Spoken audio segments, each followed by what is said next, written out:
Vivo Blue Volt battery works even at -20. Dat 11, dat 12, but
pinaanghang, mas pinasarap! Lucky Me Spicy Labuyo! Labuyo!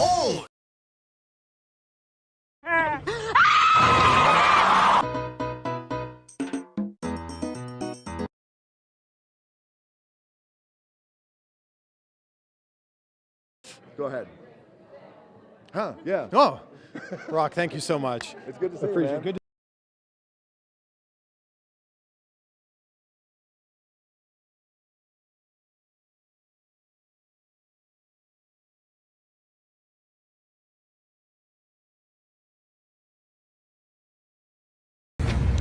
Live from London, this is BBC News.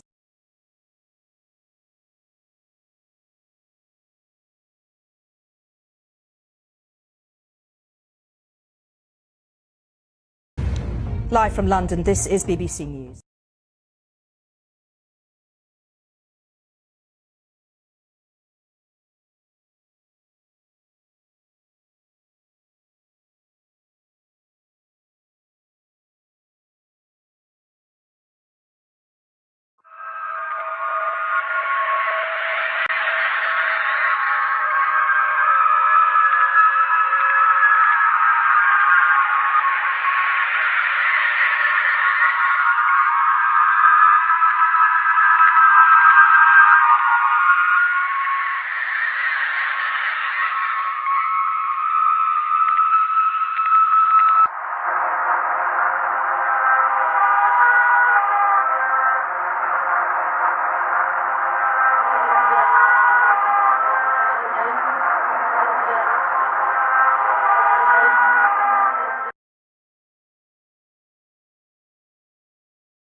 How you doing out there, New Springfield? To be honest, it's a little chilling. Ow! Shut the fuck up, Marge.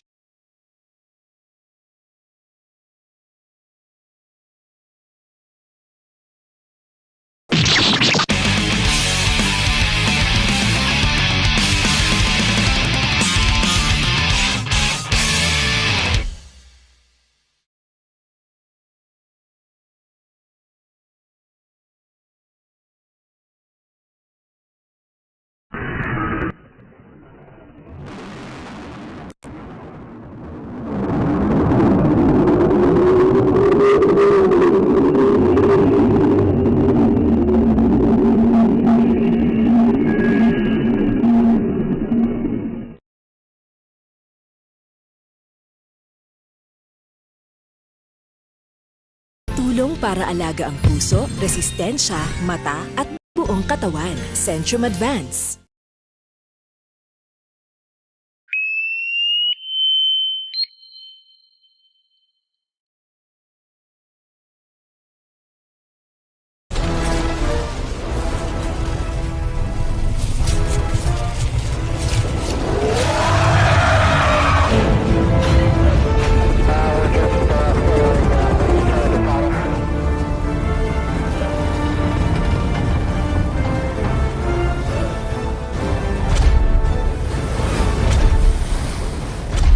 Striker's got the ball and we're on the roll. Listen. Near positions and awaiting your orders. Remain in the Miracle Mile. Engage at your discretion. Guys, keep your eyes open. These Category 4s are the biggest we've ever seen, both in size and weight. Colonel Alpha reaching target zone. Disengaging transport.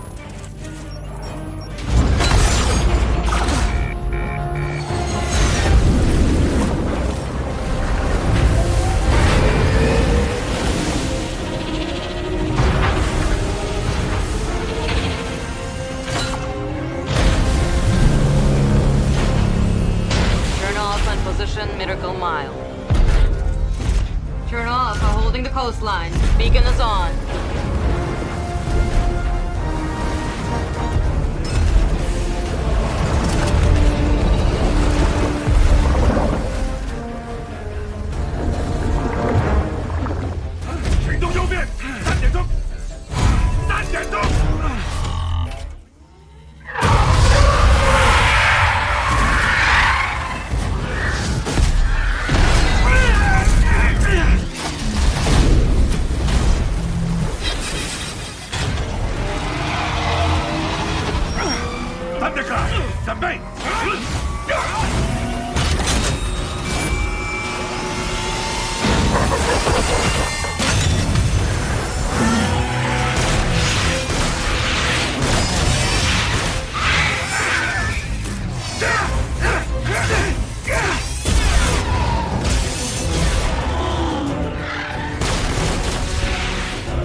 Listen, Typhoon and Alpha are in trouble. We're moving in. You are to hold your ground. Do not engage. We need you to carry that bomb. Do you copy?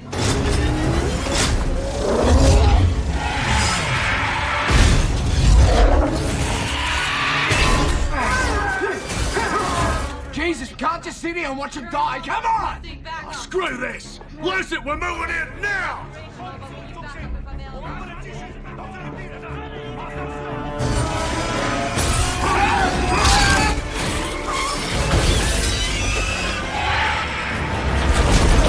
Typhoon накрылся! Давай поймаем эту суку!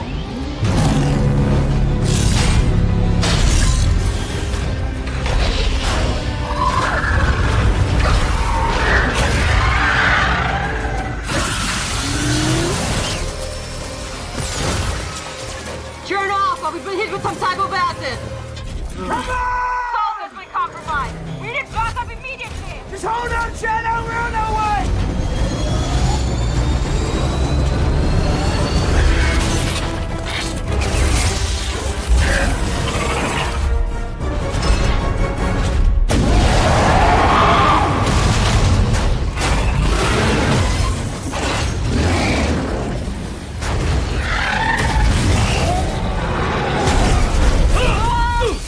Вода достигла реактора!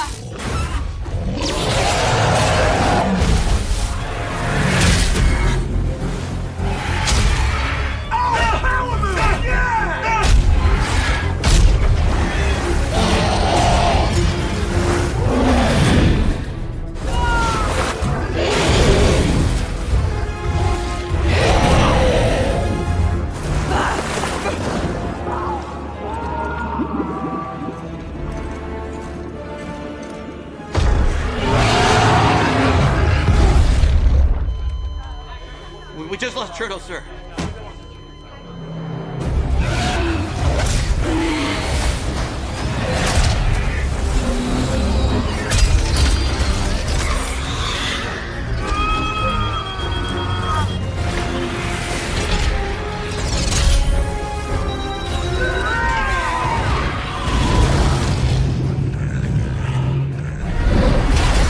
Engage an air missile!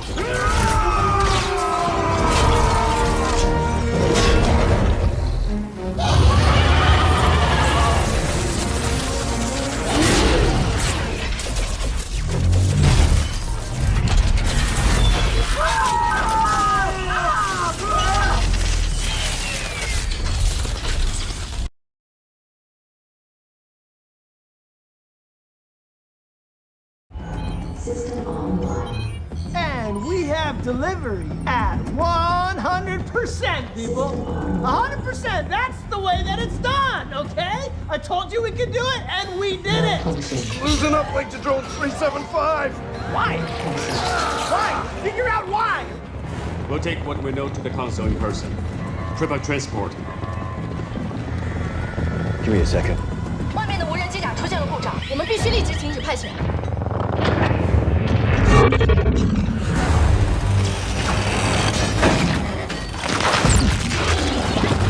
Get that gypsy. Go!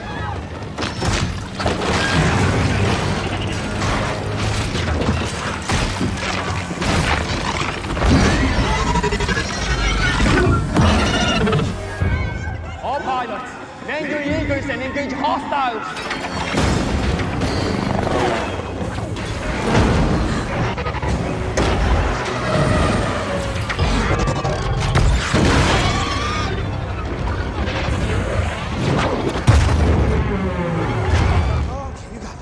You cool? Yeah, super cool.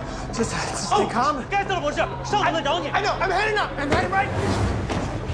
Herman, what are you doing here? How did you get in here? I do have PPDC credentials, and besides, everyone else seems a little bit preoccupied with the killer drones your boss just set off.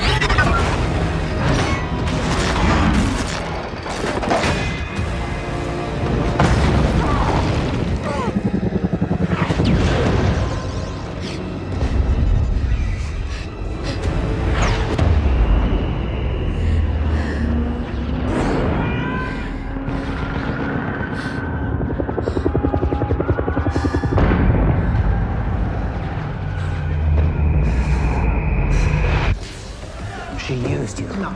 She lured you with money and No. a fancy title. No way. And while you were basking in the glow, she took your research and she twisted it. Help me stop her, Newton. Help me save the world like old times. Sorry, technically, you were helping me last time. Let's get that straight. Fine. Help me help you save the world. What do you say? Well, I say don't shoot. Pierre. Kai Chang. God damn it, why can't I get this language? What's happening?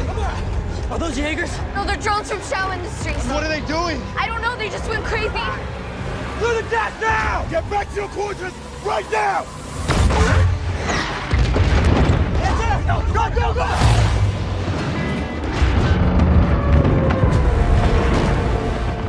Go, get the hell out of there! Come on! Come on, get up.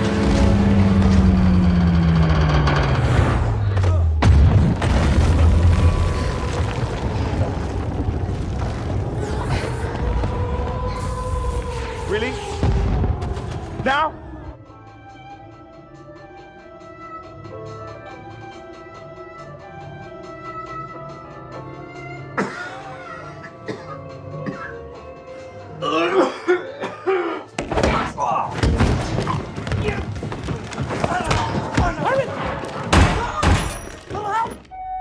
Why'd you learn how to use a gun?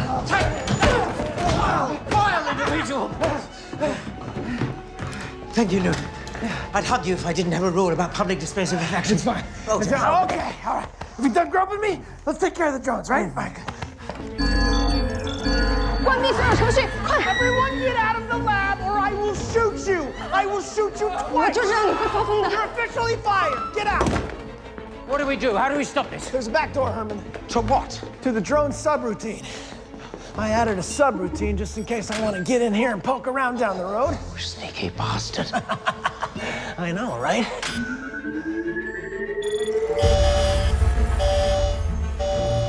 What did you just do? What I've been planning the last 10 years? I'm ending the world.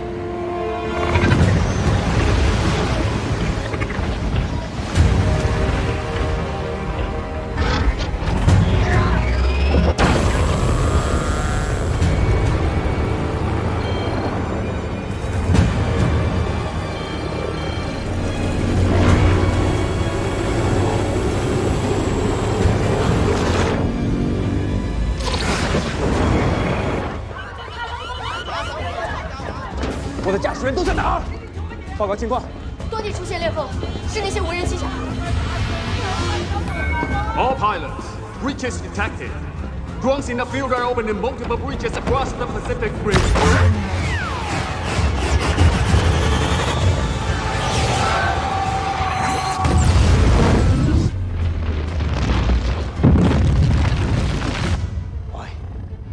Why would you do this? Why would I do this? Well, I guess I wouldn't. Well, not normally, not really my style. Yeah, no, I don't know. Maybe I hate you all for treating me like an insignificant little joke of a man. Maybe that's why he did it, Herman. I did it. Let's see. There you go. There's the problem. I'm just not feeling totally myself these days.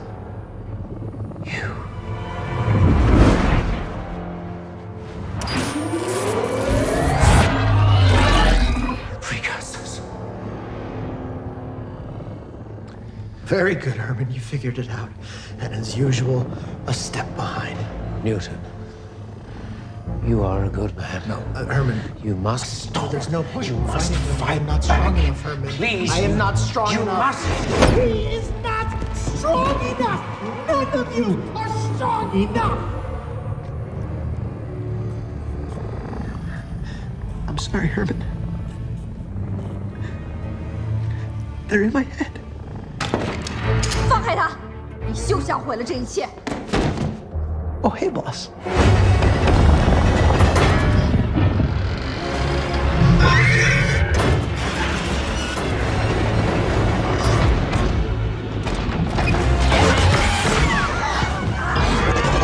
What the hell are you doing here? I told you to get to quarters! All the doors are blocked. What do we do?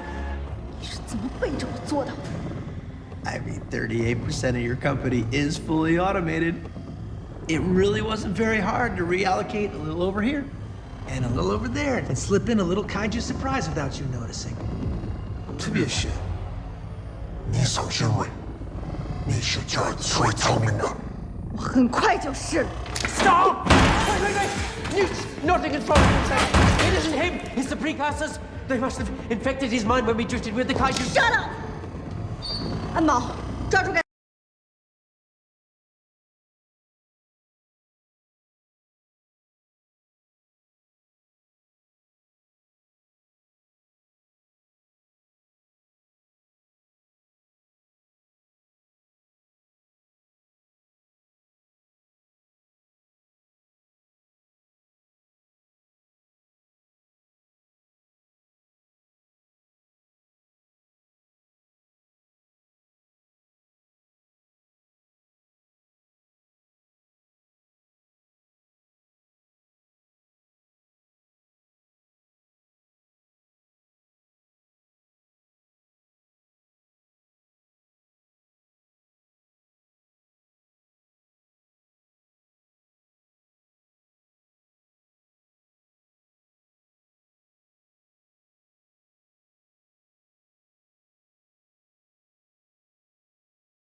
Chips Ahoy. Look.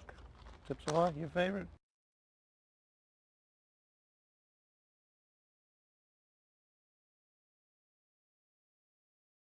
Pizza. There we go.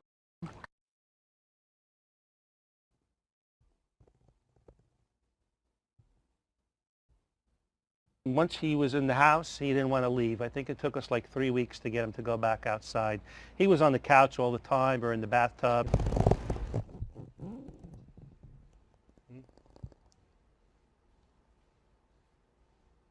Once we received a complaint about the alligator in the backyard, we started our investigation. Unfortunately, Gwendolyn the alligator is not in the proper caging that it's supposed to be.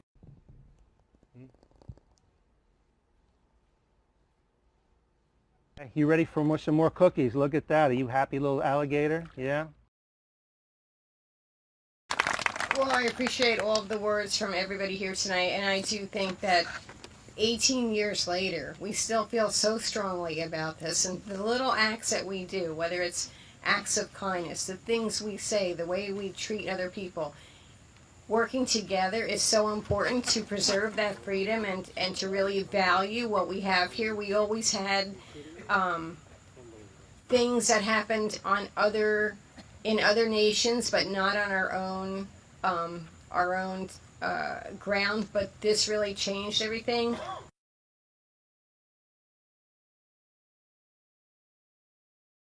Para sa mga inaasahan, ang trabaho, hindi trabaho lang.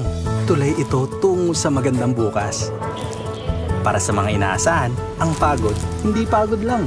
Puhunan nito sa katuparan.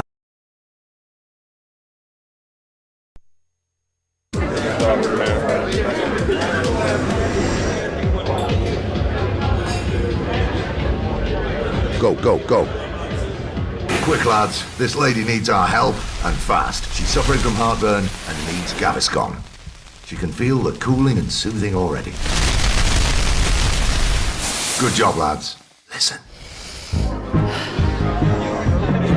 What a feeling! Gaviscon. What a feeling.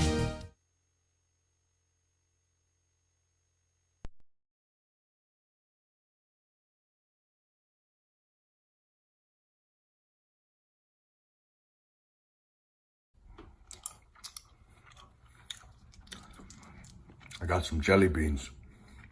You like jelly beans?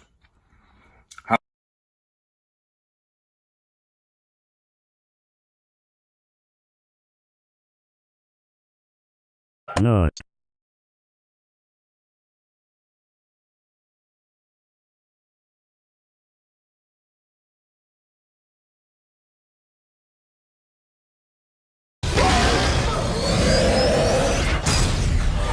Ladies and gentlemen, that is how you properly do a battle between giants, and this is Pacific Rim. The only movie I've seen so far to pull off the plot of big robot fight big monster in a really cool fashion. Seriously, after watching this movie as a kid, I couldn't ever walk in the shallow end of the pool the same way, because I would imagine myself as a Jaeger. Yeah, don't make fun of me. Now, in Pacific Rim, the kaijus, aka big monsters, are put into categories of 1 through 5, all of them with very different looks and abilities, as they can range from looking like some mutated lizard and bat hybrid that can fly, to a big fat gorilla with an EMP bomb. The Jaegers are also categorized by what mark they are, kinda like Iron Man. But I think it's time to address the Jaeger in the room. What makes the movie so good? Well, yes, I know, it's a giant robot fighting giant monsters movie, but that doesn't mean anything if it didn't feel real and had stakes. And this is something Pacific Rim does very well, in my opinion. Let's start with the Jaegers. The most obvious thing is that they feel slow and mechanical, which makes sense for their immense size. But it's not just that. It's the way the camera shakes as they walk across the landscape. It's the way the roads get completely crushed underneath their feet as they traverse through the city. It's the way that it puts you in the first-person perspective as if you're a bystander on the streets as you see the Jaeger walk by. It's the fact that you can hear the mechanical parts and hydraulics struggling to lift the immense weight of its body parts as it moves. You know what other movie nailed these concepts? Iron Man. The older Iron Man movies made the suit feel real because you could see, hear, and feel the robotic parts of the suit. And just like how we can see the different parts of Iron Man's suit being assembled and see the actual moving parts inside of it, Pacific Rim did the same thing. All these details combined with a steady supply of camera angles that let us experience the true size of the Jaegers from a bunch of different perspectives makes them feel alive. But of course, it's not just that. The world feels alive as well. We also get to see people running on the streets, panicking to get into shelters to hide. And throughout the fights, we get constant reminders that there are stakes at hand. Like for example, in this shot, Gypsy messes up and allows the kaiju to push him into a bridge, knocking it over, and we can actually see some of the cars falling down. This was a mistake, but the fact that there are actual consequences in the middle of the fight for making mistakes just makes the movie all that much better. And instead of these stakes being told to us by one of the characters, like for example someone saying, "Oh no man, the weight of the world is on your shoulders, man. If you die here, the whole world ends." Hey, she's trying to take over the world. So? That thing's laying waste to the whole damn world. Hey, Harley, she's trying to take over the world. Lady, you are evil. Anyways, let's just get into what happens in the movie. It starts with Raleigh and his brother suiting up and being all swag and stuff. That is, until they fight the first ever Category 3 and shit hits the fan. Only listen to me. The Jaegers start dropping like flies and being completely destroyed all over the world, and as a last resort, they find a way to bring a nuclear bomb to the breach, the gateway that allows kaijus to come to our world and blow shit up.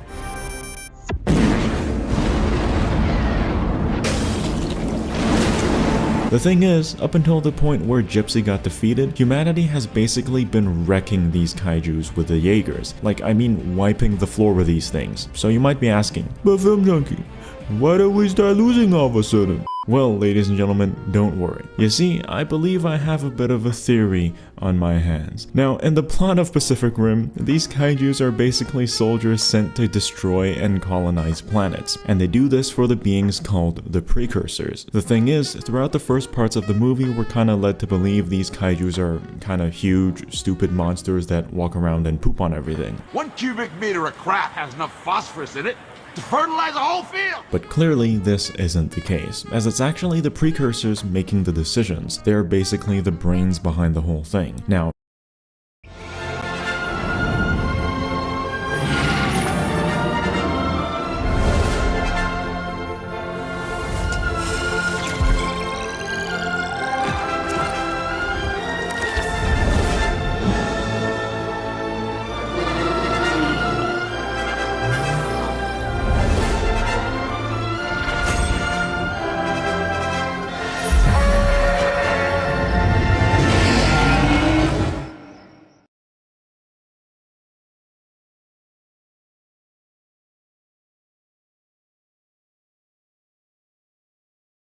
Lucky Me Kasalo pa! Mas malaki, mas ahog, mas masarap, mas pack sa sulit!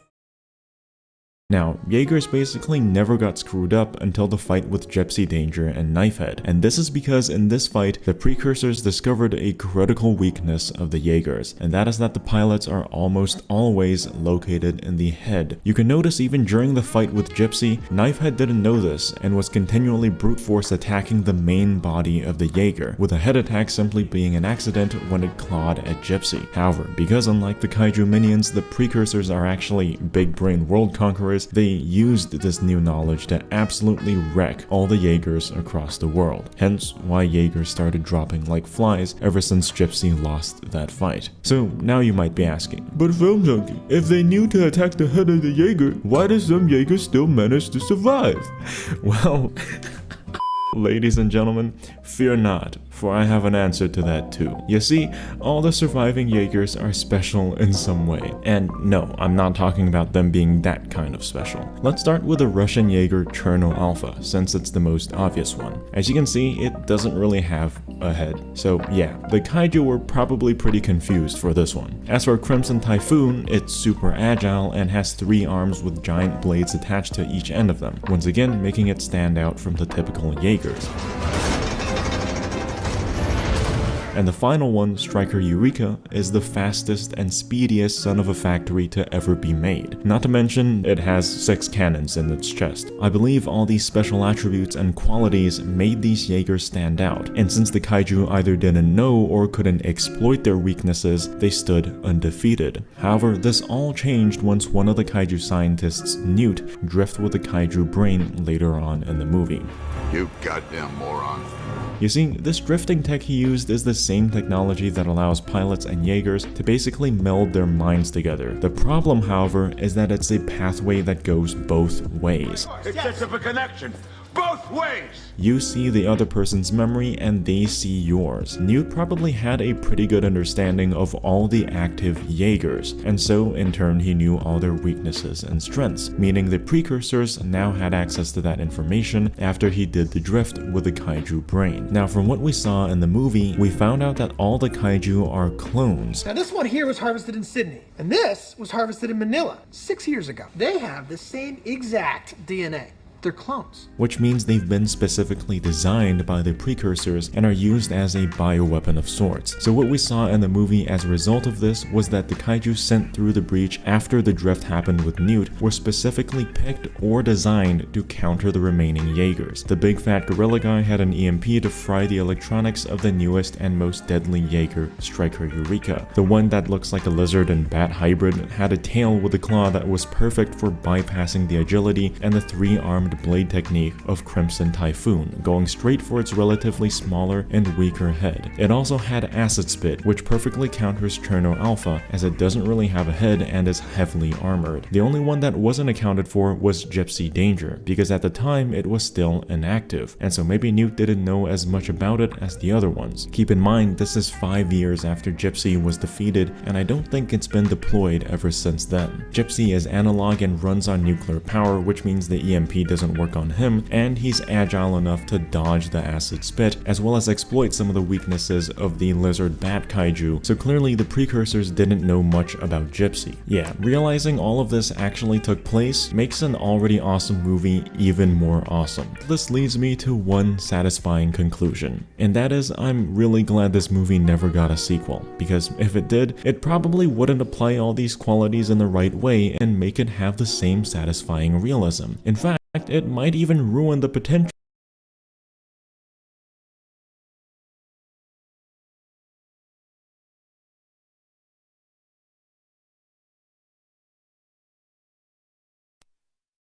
Undo.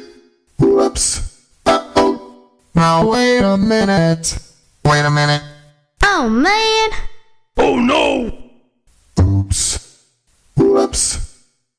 Oh no. My bad. Who don't want it? I made a boo-boo, yeah.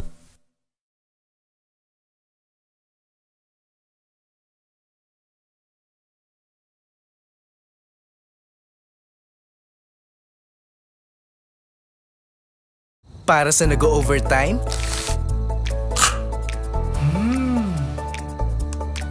Dahil inaasahan ka na.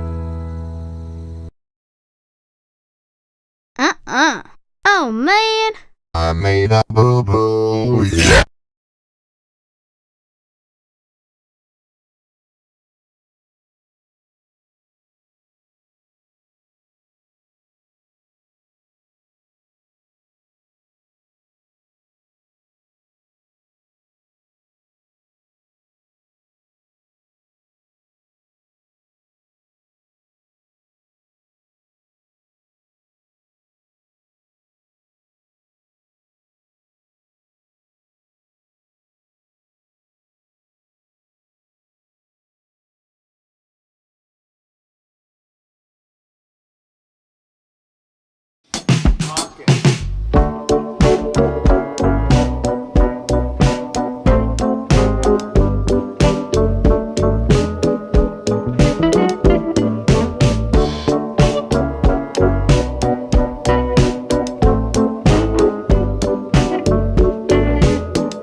Your turn, Theodore. Name all the things that start with the letter M.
Let me take you back to when Capcom's Street Fighter II came out.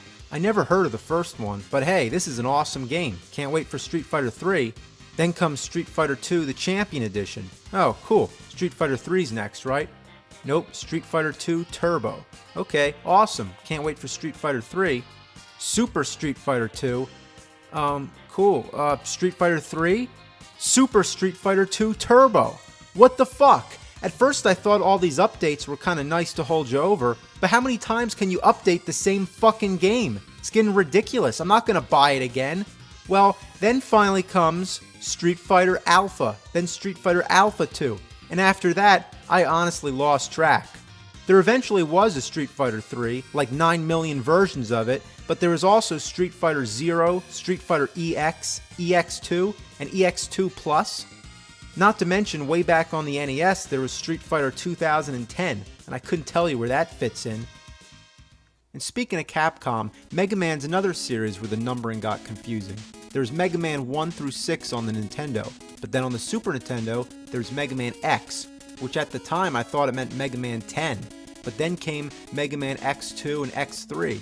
Strangely enough, there was a Mega Man 7 on Super Nintendo after all.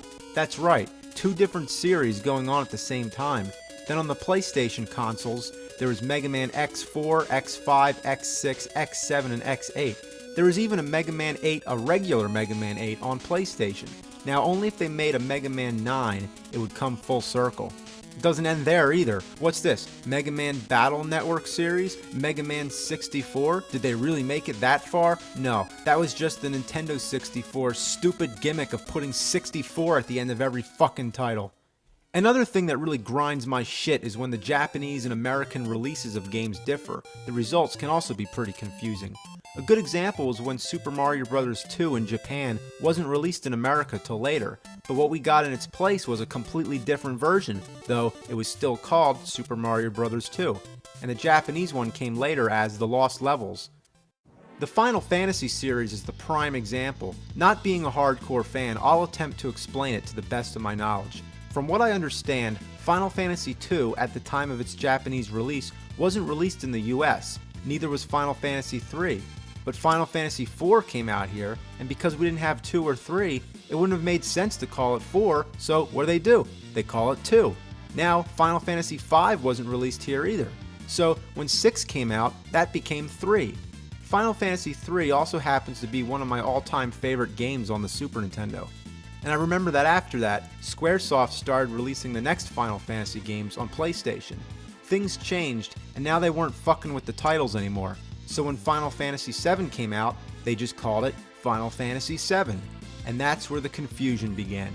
I wondered, what the fuck happened to 4, 5, and 6? But what I really should have been wondering, little did I know, what the fuck happened to 2, 3, and 5? And once I figured that out, I was like, so there were other Final Fantasy games we didn't know about? I was playing 6 all along and not 3? What a bunch of fucking bullfuck. Now let's talk about movies now, because I have a lot to say. One of the things that really brings my piss to a boil is when there's a movie that has a whole bunch of sequels, all conveniently numbered, but then they suddenly decide to stop numbering them. Take Halloween, for example. Halloween, Halloween 2, Halloween 3, Halloween 4, Halloween 5, Halloween The Curse of Michael Myers, Halloween H2O, and Halloween Resurrection. Oh God. If they continue like this, years from now, future generations aren't going to know which order these films came in unless they do a little research first. What I want to know is why was it okay to number the first 5, but not after that? Like they're embarrassed they made so many. Not to mention each one just sucks harder and harder. And if anything, the more fucking sequels there are, the more necessary it would be to just fucking number them. The Star Trek series did the same thing. Right now there's 10 of them. Star Trek 1 through 6 were all numbered, but when they stopped using the original cast from the show and started using the cast from Star Trek The Next Generation, they dropped the numbers from the films and called them Star Trek Generations, Star Trek First Contact, Star Trek Insurrection, and Star Trek Nemesis. Okay, well that's real fine, but where'd the fucking numbers go? If they couldn't call Star Trek Generations Star Trek 7, then why didn't they just call it Star Trek The Next Generation off the show, and then call the next one Star Trek The Next Generation 2, and just start a new line of sequels? But hey, some of the original cast was in Star Trek Generations, so instead, they should have called it Star Trek 7/The Next Generation Part 1. Most illogical. Actually, never mind, just Whoosh! Shooting star! The taste of space, now in an Oreo. Just fuck it. I've always praised the Rocky movies. What a perfect string of sequel titles. Rocky, Rocky 2, Rocky 3, Rocky 4, and Rocky 5. No subtitles, all Roman numbers, consistent, perfect. But they're gonna fuck it all up now by calling the new one Rocky Balboa. Seriously, are you kidding me? Rocky Balboa? Hi, my name is Rocky Balboa. Why can't it be Rocky 6? Rocky Balboa sounds like it's the first one, but just adding his last name. And what if they made another one? Would they include his middle initial? And then his date of birth? What a shitload of fuck. What kind of stupid excuse for a title is this? Reveal more of the character's name. It's like making a prequel to Forrest Gump and just calling it Forrest. Now with talk of Rambo 4 coming out, what are they going to do? Call it John Rambo? Your worst nightmare. And speaking of Rambo, that's a series that somehow completely changed its title. The first one was called First Blood. That's it. First Blood. The second one was called Rambo, First Blood Part 2. And then the third one was called Rambo 3. So what, they just forgot about First Blood? Fuck them. The correct title would be Rambo 2, First Blood Part 3. The Alien series is also pretty fucked up. They start with Alien, then Aliens, which makes sense. First there was one alien and now there's many. The title's consistent with the plot and it works. But then, they make a third one. Oh gee, what are we going to call it? Can't be Alienses, that won't work. Besides, there's only one alien again, so let's just call it Alien 3. That works. There's not really much else they could have called it. But now you'd think it's time to start numbering the sequels from now on. You think? Or would that just be too traditional? Well, the next one's called Alien Resurrection. At first I thought it was a fucking joke. Apart from resurrection being one of the most overused words to be found in a sequel, there's no reason not to use the number 4. I mean, you numbered the last movie. Why can't you number this one? So what do you want to do? Do you want to number them or use cliche words? I don't care which, but make up your fucking minds. You don't start numbering sequels and then go back to not numbering them. And there's more than one alien again. So why isn't the title plural like in Aliens? What were they thinking? The title of Bruce Lee's first major film was called The Big Boss, but when they released it in the US, the American distributors, or whoever was responsible, decided to change the title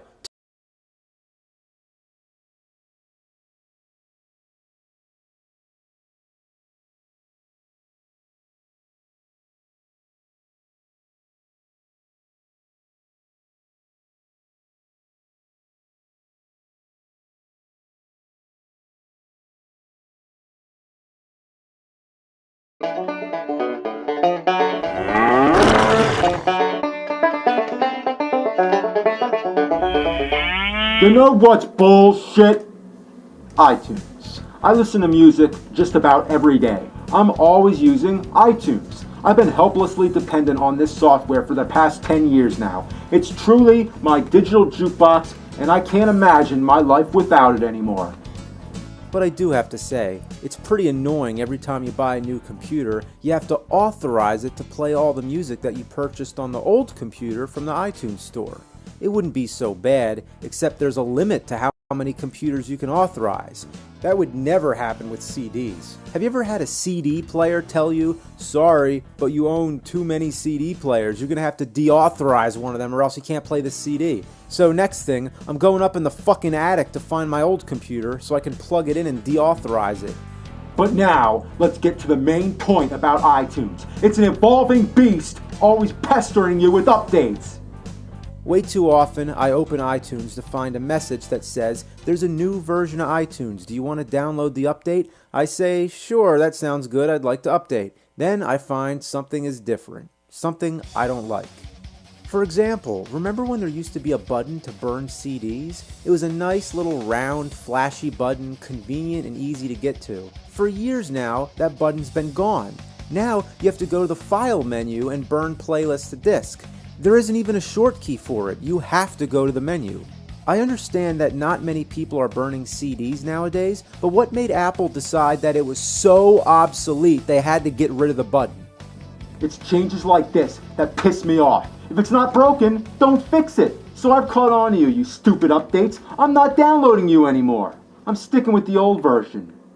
But then the message comes back. Oh yeah, it comes back to haunt you.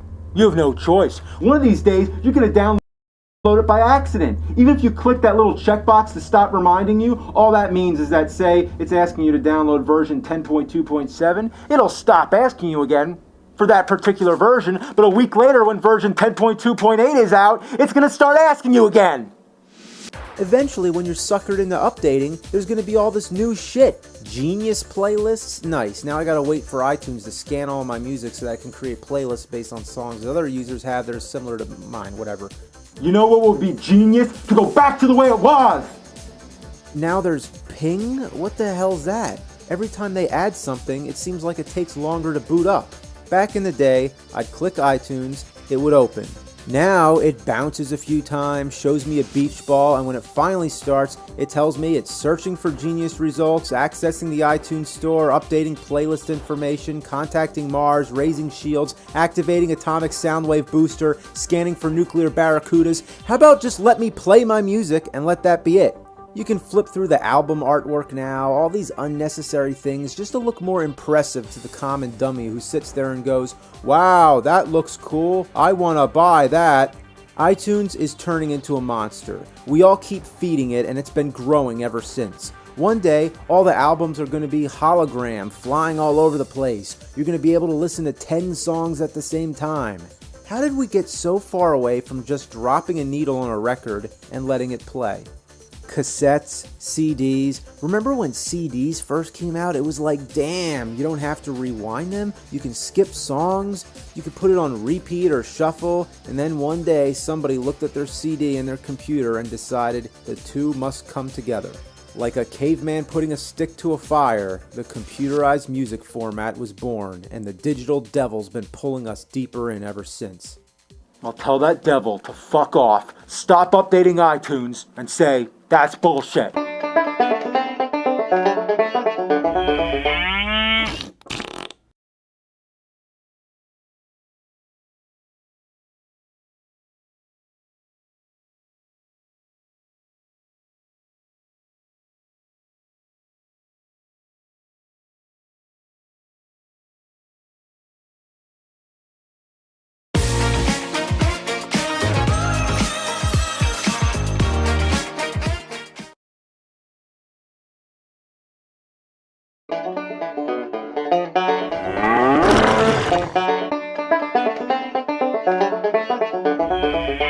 You know what's bullshit? Look. Just look. I don't need to say anything. Why does something this small need to have packaging this large? It's such a waste of cardboard, and it leads to more waste because oversized packaging requires oversized boxes to mail it in. I ordered this from Amazon, and when the box came, I didn't even know what it was. I thought I got drunk and ordered a big coffee table book or something. Then I opened it and saw this. You want to get technical?